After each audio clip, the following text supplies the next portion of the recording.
If you're going to be bad, be the worst. HD 4420 is the most egregious anti-gun, anti-freedom, anti-liberty bill there is to come down the pike, or Route 3. HD 4420 needs to go down. It needs to go down in history as the most overreaching gun bill proposed, but it also needs to go down the toilet. This bill is worse than what the then unelected governor of New York, Kathy Hochul, did to the Empire State. It is worse than what former Massachusetts resident and current governor of New Jersey, Phil Murphy, did in the Garden State. In Massachusetts, the gun motto used to be, hey, at least we're not New Jersey. And now in New Jersey, they say, hey, at least we're not Massachusetts. We're here to support the Gun Owners Action League and to oppose this bill and to support our civil rights that we have left here in Massachusetts. 4420 would change all of our lives and not in a positive way. It's going to turn you and me into felons overnight. Rep. Day said he wanted to get together and add live fire as part of the training requirements for an LTC, and he also wanted to go after DIY guns. I can't call them ghost guns. This bill does much more than that. It ups the training requirements and then turns around and makes it difficult to be able to carry a firearm anywhere. It requires registration of firearms and magazines and speed loaders and speed strips. It makes it nearly impossible for gun stores to get deliveries of new guns, and I don't need to tell you all the other things that it does, you know this. There's nothing more discouraging than going to 1 or 2 or 8 of the gun law listening tour stops and hearing Rep. Day speak and say that he's supposed to revamp the gun laws to make it easier to understand. He said he was going to listen to everyone, but he only listened to the red shirts. He had Gabby Giffords come to his office, probably with a check from Michael Bloomberg, and said, here, this is what we want you to do. Rep. Day said he wasn't really a gun guy, but his bill had new gun terms that he wants us to adopt and use and bring into the vernacular. He said they wanted to come down on the criminals or the prohibited people, not the background check passing, lawful and responsible citizens. I have a great gig. I get to travel the country and hang out with the coolest people in the firearm community. I've had a chance to film shows up in Maine, and down in Florida, and over in California, and up to New York State, or Washington State, excuse me. And I filmed shows in 30 other states besides that. I've learned that the gun laws don't make sense in many places. It's not just in Massachusetts. In Illinois, you cannot carry a firearm with a non-resident or with an out-of-state permit, but you can carry in your car while you're driving. But if you get out of your car, then you're breaking the law. In 2020, I went down to Georgia, and I found out that you could open carry without a permit in Georgia, but when you get in your car, they consider that concealed, and you have to have a permit. So I asked my friends down there, I'm like, so do you put the gun on the dashboard and let it slide around while you're driving? So I've got nearly 180 shows on YouTube and in podcast form, and I've met people from all over the country. Most of the people I've met in the gun community are wonderful people. People become gun owners because of an incident that made them realize that they are their first responder, or as I like to call them, the immediate responder. People that grew up around firearms and it was just part of their lives. And people who are authors and activists who fight for our right to carry firearms. And people who become instructors to pass on what they know about firearms and hunting and self-defense. My gig is kind of weird. I call up people that probably don't know who I am, and I ask them to get in the car and ride around with me for about an hour. They don't know who I am. I know who they are. I know they were gun folk. they might know that I'm a gun folk as well. A lot of the people I've met are here tonight. Holly Sullivan is one of them from Connecticut Citizens Defense League. I called her up. She thought it was really bizarre that a stranger wanted to meet her in the parking lot of Cabela's in Hartford, and he wanted to drive her around and film this. Yeah, Holly's become a really good friend of mine. Patrick Collins, I met Patrick at the Gun Rights Policy Conference. He found out I was going to be in Atlanta filming some shows, and he called me up and said, hey, can I be on the show? I said, well, if we can work it out, that'll be great. He says, this is when I'm landing at the airport. Can you pick me up and we film a show as you drive me back to my place? Yeah. I mean, why else would I go down to Atlanta, right? Jared Yanis, he organized this thing called the Capitol Rally a few years ago, and I reached out to him and I said, hey, I'd like to speak at this.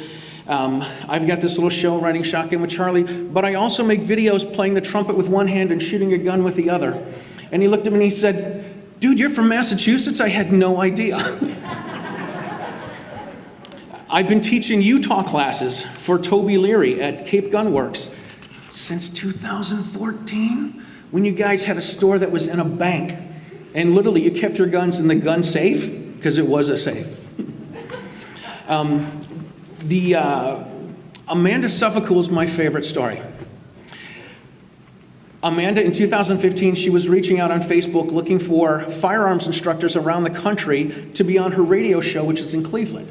So I reached out to her, I emailed her, and she has me on the show, and things go really well. And it was great. And I listened to the show after I got off the phone, and she's like, man, Charlie was really good. We should have him on again. A year and a half later, I'm speaking at the Gun Rights Policy Conference, and I'm standing in line to talk to some people, and I see this woman with a name tag. It says Amanda Suffolk. I'm like, wait, I know her name. She had me on her radio show. So I went up, I said, hey, Amanda, my name's Charlie Cook. You had me on your radio show a year and a half ago. You said I was really good. You said you were going to call me back. Yeah. She can't get rid of me now.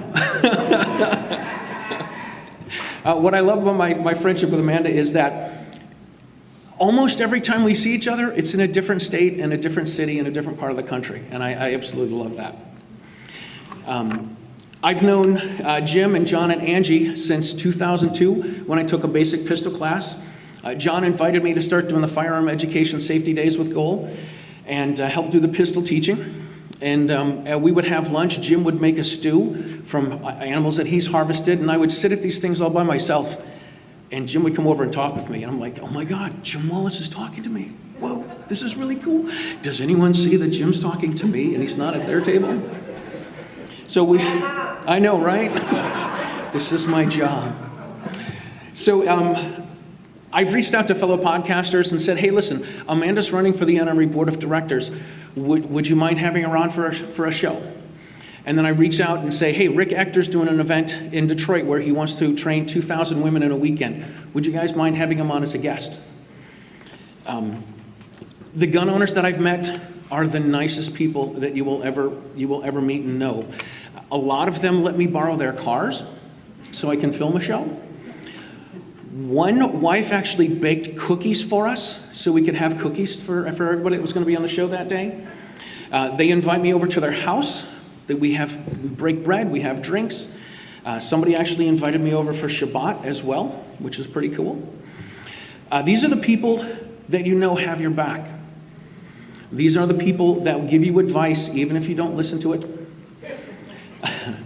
These are the people that you live through events with, and then you tell stories about the people about these events, and you can pass the story off to the other person, and they pick it up as if nothing had happened. These people are gun owners. These are not the people the oligarchs think that they are. They're not criminals. They're not people who use gun to intimidate or to scare people. These are people who love their families and who take care of them. They work hard. They help other people. They will help loan a gun to somebody and loan ammo if your gun breaks down in a competition or in a course. And they don't want anything in return, well, except their gun. Right up Route 2 is where the American people told the English no. They put their foot down and their rifle up. And they said, "You are not coming for our gunpowder." This is the same thing that we are doing today, except we don't have someone riding on a horse. We have Facebook. We have the platform formerly known as Twitter. We have Instagram. We have YouTube. We have podcasters. We have radio shows. We have people that make signs and put them out all over the state. We have people that print T-shirts up and sell these and then turn around and give the money to goal. Massachusetts is full of a lot of closet gun owners, but we do see them on the social media platforms. And social media really has become the new town square. And here today are many people that stand on these platforms and shout the news. And this is the news that you don't hear on the news. The fantastic news is there is opposition to this bill from non-gun owners. We need to get the word out to everybody. It's not just the law-abiding, background check passing responsible gun owners. Our non-gun owners will be affected by this bill as well. It'll affect our ability to protect them. Crime will rise and violence will go up, and it will be the fault of the tyrants on Beacon Hill. You know, the people whose security we pay for? It's on them. This bill 4420, or whatever it becomes when Beacon Hill gets back to work, it needs to not be a consideration at all. None of it. None of it. This can be done with us voicing the opposition of this bill. It is absolutely wonderful to come out and to see so many people at this, and to see my two-way friends, and to be here and share this and make videos and be here and speak at the event. We're the ones that can stop this bill, and this bill certainly needs to be stopped and not become law. It's infringement. All of it. Training requirements, licensing schemes, background checks, magazine bans, approved weapons rosters, gun-free zones, limiting who can possess firearms. We need to keep up the pressure. We need to keep calling and emailing when they get back in office, because none of this should pass, and all of it is infringement. This fight isn't over. Thank you.